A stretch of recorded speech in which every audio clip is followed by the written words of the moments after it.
Good morning વિદ્યાર્થી મિત્રો, મજામાં છો ને? હવે આપણે 9મા ધોરણની અંદર સામાજિક વિજ્ઞાનમાં 8મું ચેપ્ટર આગળ વધારશું. 8મા ચેપ્ટરમાં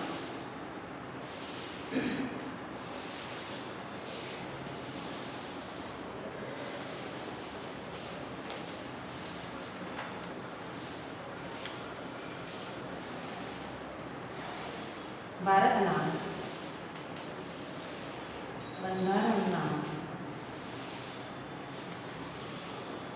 બંધારણનું ઘડતર અને લક્ષણો.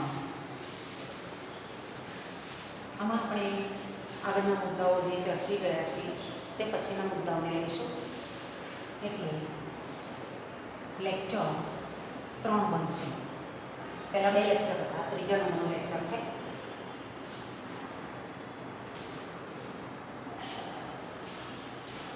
ત્રીજા નંબરના લેક્ચરમાં આપણે સમાજ વિદ્યાની અંદર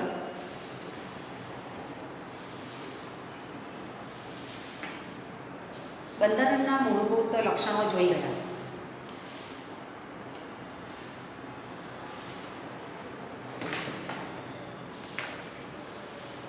બરાબર?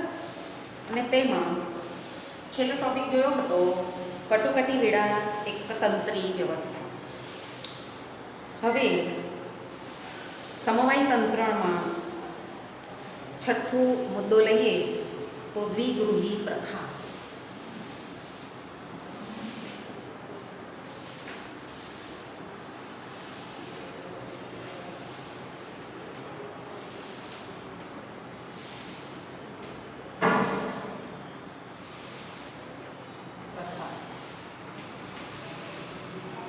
દ્વિગૃહી પ્રથામાં વિદ્યાર્થી મિત્રો હવે આપણે એની ચર્ચા કરીશું. લોકો દ્વારા ચૂંટાયેલા પ્રતિનિધિઓમાંથી બનેલી લોકસભા છે. લોકશાહીમાં લોકસભામાં જ સાચી સત્તા સ્થાપિત થયેલી છે. સંસદમાં 2 ગૃહો છે. એક ઉપલું ગૃહ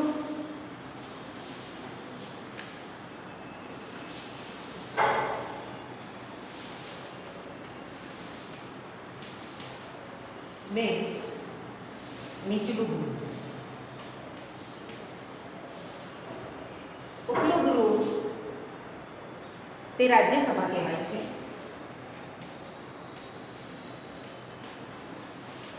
અને નીચલું ગૃહ તે લોકસભા કહેવાય છે.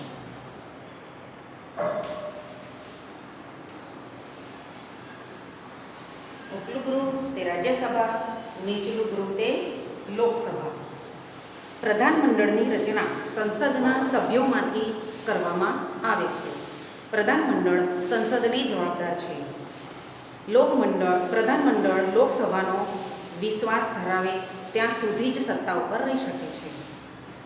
સંસદીય સરકાર એ સંયુક્ત જવાબદારીના સિદ્ધાંત પર કામ કરે છે. પ્રધાનમંડળમાં અત્યંત મહત્ત્વના નિર્ણયો લેવાના હોય છે. કેન્દ્રમાં રાષ્ટ્રપતિના નામે તથા રાજ્યમાં રાજ્યપાલના નામે વહીવટ ચાલતો હોવા છતાં ખરેખર સત્તા કેન્દ્રમાં વડાપ્રધાનની આગેવાની હેઠળનું પ્રધાનમંડળ અને રાજ્યોના મુખ્યપ્રધાનના વડપણ હેઠળનું પ્રધાનમંડળ જ વહીવટી અને કારોબારી સત્તા ભોગવે છે. રાજ્યનું પ્રધાનમંડળ રાજ્યની વિધાનસભાને જવાબદાર હોય છે. લોકસભા એ કાયમી ગૃહ નથી. તેની મુદત 5 વર્ષની હોય છે. રાજ્યસભામાં વિવિધ ક્ષેત્રના નિષ્ણાત, અનુભવી એવી 12 વ્યક્તિઓની સભ્ય તરીકેની પસંદગી રાષ્ટ્રપતિ કરે છે. રાજ્યસભા એ કાયમી ગૃહ છે. લોકસભા કાયમી ગૃહ નથી. તો રાજ્યસભા એ કાયમી ગૃહ છે. તેના 1/3 સભ્યો દર 2 વર્ષે નિવૃત્ત થાય છે. તેટલા જ સભ્યો ફરીથી ચૂંટાય છે. આમ રાજ્યસભાનો સભ્ય 6 વર્ષના સમયગાળા સુધી તે સભ્યપદ ધરાવે છે. રાજ્યસભાની સત્તા પ્રમાણમાં ઓછી છે, જ્યારે લોકસભાની સત્તાઓ વિશેષ છે, ચડિયાતી પણ છે અને નિર્ણાયક પણ છે. રાજ્યસભાનું સંપૂર્ણપણે વિસર્જન થતું નથી. હવે 7મો ટોપિક લઈશું, સ્વતંત્ર, નિષ્પક્ષ અને એકીકૃત ન્યાયતંત્ર.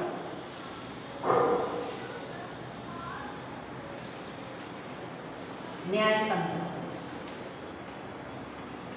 પણ કેવું? નિષ્પક્ષ,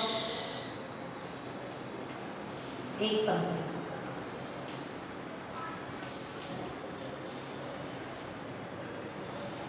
અને સ્વતંત્ર.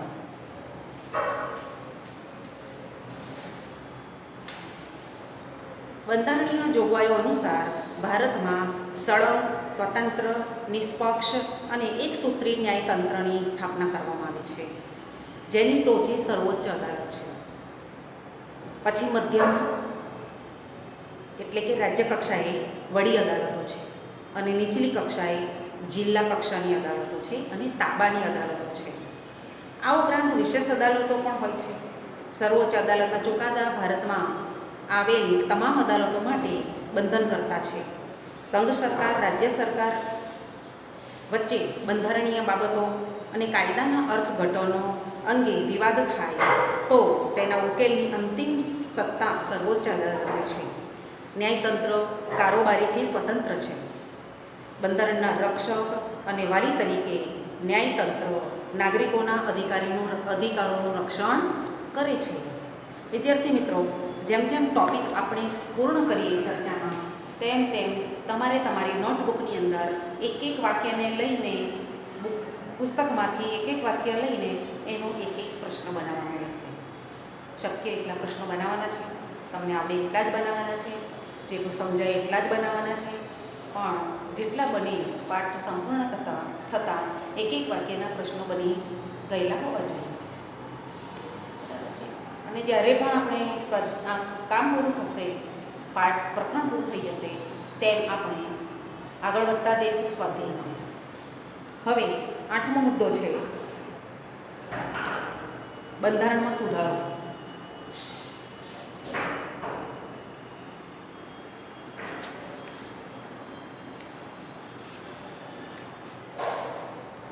આપણે ચર્ચા કરી રહ્યા છીએ બંધારણના લક્ષણો.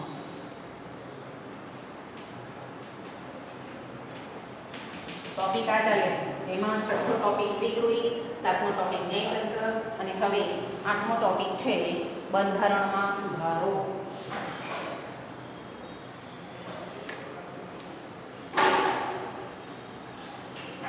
બંધારણમાં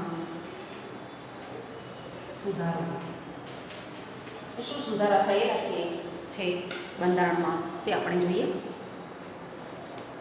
ભારતીય બંધારણ અન્ય દેશોના બંધારણ કરતાં પરિવર્તનશીલ છે. સમય અને સંજોગો આધારિત બંધારણમાં ફેરફાર કરવાની જરૂર પડતી હોય છે. બંધારણમાં ફેરફારની કલમોને 3 ભાગમાં વહેંચવામાં આવી છે. 1. અમુક જોગવાઈઓમાં સંસદ હાજર અને મત આપતા સભ્યોની સાદી બહુમતીથી સુધારો થઈ શકે છે. 2. અમુક જોગવાઈઓમાં સંસદના બંને ગૃહોની કુલ સભ્ય સંખ્યાની બહુમતી અને હાજર તેમજ મત આપતા સભ્યોની 2/3 સ્પષ્ટ બહુમતીથી ફેરફાર થઈ શકે છે. અને 3. બંધારણના અમુક ભાગોમાં સુધારો કરવા માટે સંસદના બંને ગૃહોની કુલ સભ્ય સંખ્યાની બહુમતી તેમજ હાજર અને મત આપતા સભ્યોની 2/3 બહુમતી ઉપરાંત અડધા કરતાં વધુ ઘટક રાજ્યોની વિધાનસભાની ગૃહોની મંજૂરી જરૂરી છે. કેન્દ્ર અને રાજ્યોના આંતરસંબંધો કે ઉચ્ચ ન્યાયતંત્રના માળખામાં સુધારો કરવાનો હોય ત્યારે કુલ રાજ્યોના ઓછામાં ઓછા અડધા રાજ્યોની સંમતિ કરી શકાય છે. ન્યાયિક ચુકાદાના આધારે પણ સંસદ દ્વારા બંધારણમાં સુધારો કરવામાં આવે છે. બંધારણના મૂળભૂત માળખામાં ફેરફાર કરી શકાતો નથી. બંધારણની ઘણી બાબતોમાં સંસદની સાદી બહુમતીથી પણ સુધારો થઈ શકે છે. તેથી બંધારણ સુપરિવર્તનશીલ અને લચીલું ગણાય છે.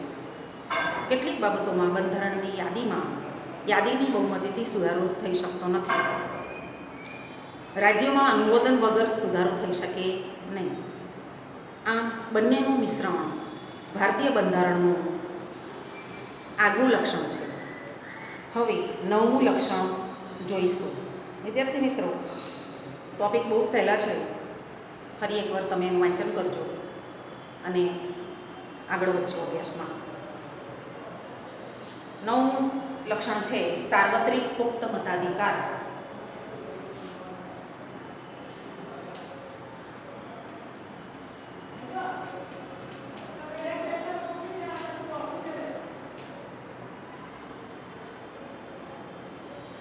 સાર્વત્રિક પુખ્ત વય મતાધિકાર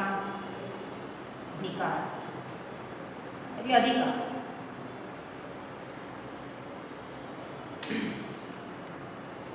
ભારતમાં બંધારણમાં 18 વર્ષની ઉંમરના તમામ નાગરિકોને કોઈ પણ પ્રકારના જાતિ, ધર્મ, શિક્ષણ, લિંગ, આવક, કોમ, મિલકત, જન્મસ્થાન જેવા કોઈ પણ જાતના ભેદભાવથી મુક્ત છે. દરેક નાગરિકને સમાન અધિકાર આપવામાં આવ્યો છે. ખરેખર પ્રગતિશીલ અને હિંમતભર્યું પગલું કહેવાય. મતાધિકારને કારણે લોકશાહીમાં પ્રત્યેક નાગરિકને ચૂંટણી સમયે પોતાના પસંદગીના ઉમેદવારને મત આપીને ચૂંટવાનો અધિકાર મળે છે. મતાધિકારના કારણે લોકશાહીમાં ચૂંટણીઓ યુવા મતાધિકારોની ઉત્તરોત્તર વધતી સંખ્યા, ઉમળકો, સજાગતા, મતદાન જાગૃતિના કારણે મતદાનમાં વધેલું પ્રમાણ. આમ રાજકીય ક્ષેત્રે યુવાઓની સક્રિયતા લોકશાહીની પરિપક્વતા અને સફળતાની નિશાની છે. હવે 3 મુદ્દા બાકી રહેશે વિદ્યાર્થી મિત્રો. 10મો મુદ્દો છે ધર્મનિરપેક્ષતા એટલે બિનસાંપ્રદાયિકતા.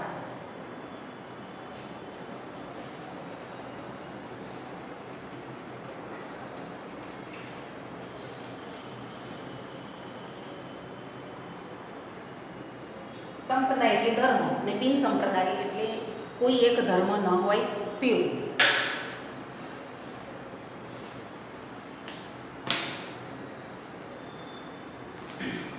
આ અંગે આગળના ચેપ્ટરમાં પણ આપણે ચર્ચા કરી ગયેલા છીએ. ભારતીય બંધારણમાં સર્વ ધર્મ તરફ સમાન દ્રષ્ટિ અને સમાન આદરભાવનો સ્વીકાર થયો છે. રાજ્ય દ્વારા કોઈ પણ ધર્મને ઉત્તેજન કે ટેકો નહીં. રાજ્યને પોતાનો કોઈ સંપ્રદાય કે ધર્મ પણ નથી. રાજ્ય તટસ્થ છે. ભારતીય બંધારણ કોમી પક્ષપાત કે ધાર્મિક બાબતોથી પર છે એટલે અલગ છે. રાજ્ય કોઈ પણ નાગરિક પ્રત્યે ધર્મના આધારે ભેદભાવ રાખી શકતું નથી. ધર્મના અનુયાયીઓને એટલે ધાર્મિક જે ગુરુઓ છે ને તે લોકોને પોતાની પસંદગીની ધાર્મિક માન્યતા, શ્રદ્ધા અને આસ્થા અનુસાર ધર્મનું પાલન કરી શકે છે. ભારતીય બંધારણમાં ધાર્મિક લઘુમતીઓને કેટલીક વિશેષ અધિકારો અને સવલતો આપવામાં આવી છે. સમાન નાગરિક ધારાની જોગવાઈ માર્ગદર્શક સિદ્ધાંતોમાં સમાવી છે. આમ આ બાબતો ધર્મનિરપેક્ષ રાજ્યને ઘોષિત કરે છે.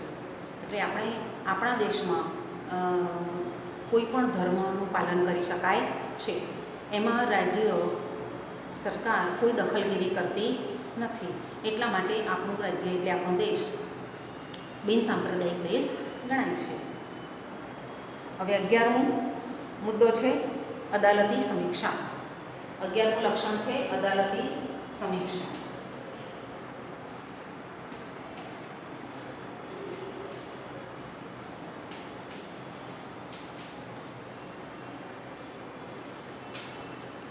અદાલતી સમીક્ષા એ બંધારણનું વિશિષ્ટ લક્ષણ કહેવાય છે. સંઘ અને રાજ્યો દરેક પોતાના કાર્યક્ષેત્રોમાં જ રહીને જે કામ અને વહીવટ કરે તે જોવાની સત્તા અદાલતને સોંપવામાં આવી છે. સંસદની સત્તાઓને અવગણ્યા વગર અદાલતી સમીક્ષા વિશેના સિદ્ધાંતો વચ્ચે એક સુમેળ સ્થાપવાનો પ્રયાસ બંધારણમાં કર્યો છે. સંસદે તે ધારાસભાઓએ ઘડેલા કાયદાઓ અને બહાર પાડેલા આદેશો, વટહુકમો, અદાલતી ચુકાદાઓ, બંધારણીય સુધારાઓની સમીક્ષા કરવાની સત્તા અદાલતને આપવામાં આવી છે. અદાલતને જો એમ ખાતરી થાય કે ઘડવામાં આવેલ કાયદાઓ, સુધારાઓ કે બહાર પાડેલ હુકમો બંધારણના મૂળભૂત જોગવાઈઓ સાથે સુસંગત નથી, તો તેને અદાલત ગેરબંધારણીય ઠેરવીને રદબાતલ જાહેર કરી શકે છે. હવે આપણે 12મું લક્ષણ લઈશું.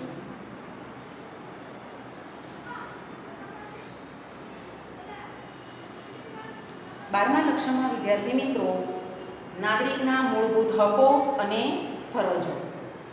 12મું છેલ્લું લક્ષણ છે. 14 લક્ષણો છે. 12મું લક્ષણ આવે છે આપણે મૂળભૂત હકો અને ફરજો.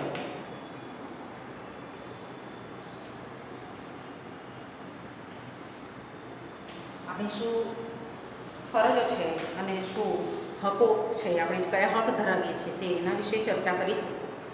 ભારતના લોકો એક સ્વતંત્ર રાષ્ટ્રના નાગરિક તરીકે ગૌરવપૂર્ણ જીવન જીવી રહ્યા છે. તે માટે બંધારણમાં મૂળભૂત હકો આપવામાં આવ્યા છે. સર્વાંગી વિકાસની સાથે રાષ્ટ્રના વિકાસ માટે જરૂરી સ્વતંત્રતાની ખાતરી સાથે હકો અને ફરજો એ લોકશાહીની સમાજની મહામૂલ્ય મૂડી છે. બહુ મૂલ્યવાન છે હકો અને ફરજો જે આપણે નાગરિક તરીકે ભોગવી રહ્યા છે. બંધારણીય ઇલાજોનો હક તથા 6 થી 14 વર્ષ સુધીના બાળકોને ફરજિયાત શિક્ષણનો હક પણ બંધારણમાં આપ્યો છે. હવે 13 નંબર રાજનીતિના માર્ગદર્શક સિદ્ધાંતો.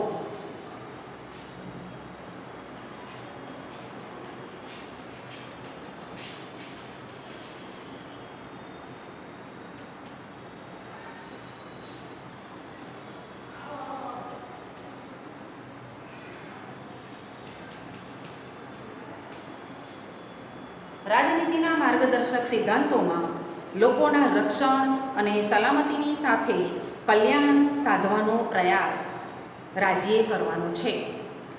રાજ્યોને નીતિ ઘડતરમાં અને રાજ્ય શાસનના રાજ્યનીતિના માર્ગદર્શક સિદ્ધાંતો માર્ગદર્શન આપે છે. તેથી પણ તે સિદ્ધાંતો માર્ગદર્શક સિદ્ધાંતો કહેવાય છે. હવે છેલ્લો ટોપિક છે આ પ્રકરણનો વિદ્યાર્થી મિત્રો. 3 પાર્ટ થશે. 3 પાર્ટની અંદર આપણે 3 લેક્ચર આપેલા છે. ત્રીજું લેક્ચર છે આ પ્રકરણનું. તે બહુ ધ્યાનમાં રાખવાનું, કારણ કે આગળના લેક્ચરમાં વિડીયો શૂટિંગ બહુ ઓછા સમયમાં થયેલું હતું ટેકનિકલ ખામીને કારણે, અને અત્યારે આપણે લેક્ચર પૂરું કરશું. પછાત વર્ગો અને આદિજાતિ માટેની જોગવાઈઓ.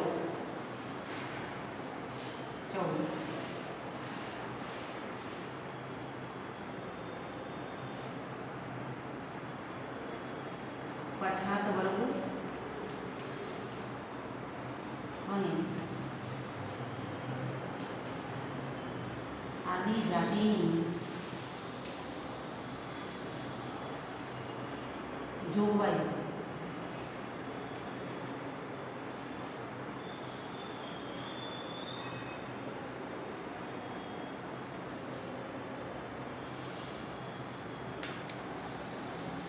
સમાજના પછાત વર્ગો અને પછાત જાતિઓ કે વંચિત સમૂહોના ઉત્કર્ષ અને તેઓને સામાન્ય પ્રવાહમાં ભેળવવા માટે સક્ષમ બનાવવા માટે ભારતના બંધારણમાં વિશેષ જોગવાઈઓ આપવામાં આવી છે. ધારાગૃહો, સ્થાનિક સ્વરાજ્યની સંસ્થાઓ, ચૂંટણીઓ રાજકીય પ્રતિનિધિત્વ પૂરું પાડે છે અને તે માટે અનામત બેઠકો ફાળવવામાં આવી છે. સરકારી નોકરીમાં, શિક્ષણ સંસ્થાઓમાં પ્રવેશ માટે અનામત ક્વોટાની બેઠકો અને તેઓની વસ્તીના પ્રમાણમાં ફાળવીને સમાન તક આપી છે. પછાત જાતિના બાળકોને શિક્ષણ માટે શિષ્યવૃત્તિઓ, સવલતો, ફી માફીની સગવડનો લાભ, હકારાત્મક ભેદભાવનો કે રક્ષણાત્મક ભેદભાવની નીતિનો ખાસ પ્રબંધ બંધારણમાં કરવામાં આવ્યો છે. વિદ્યાર્થી મિત્રો, 8 નંબરનું પ્રકરણ અત્યારે આપણે સમાપ્ત કરીએ છીએ. પ્રકરણ સમજાવતા કે પ્રકરણ સમજાવતા કદાચ તમને કોઈ ટૉપિક ન સમજાતો હોય તો મહેરબાની કરીને ફરી વખત એ પુસ્તકને એ પ્રકરણને બરાબર વાંચી જુઓ અને પ્રશ્ન હોય તો મને જરૂર પૂછવો. હવે આજે આપણે પ્રકરણ પૂરું કરીએ છીએ એટલે તેના પ્રકરણમાંથી જે કંઈ પ્રશ્ન ઉદ્ભવે છે કે મળે તમને તો એ પ્રશ્ન તમારે બનાવવાનો રહેશે અને એ પ્રશ્ન બનાવ્યા પછી તરત જ એની સાથે જવાબ લખવાનો રહેશે. તમે પ્રશ્ન 25 બનાવી શકો છો, 30 પણ બનાવી શકો છો, 50 પણ બનાવી શકો છો. જેટલો સમય તમારી પાસે છે આ વિષય માટે તો તમારે એટલા પ્રશ્નો બનાવવાના રહેશે. નમસ્કાર વિદ્યાર્થીઓ.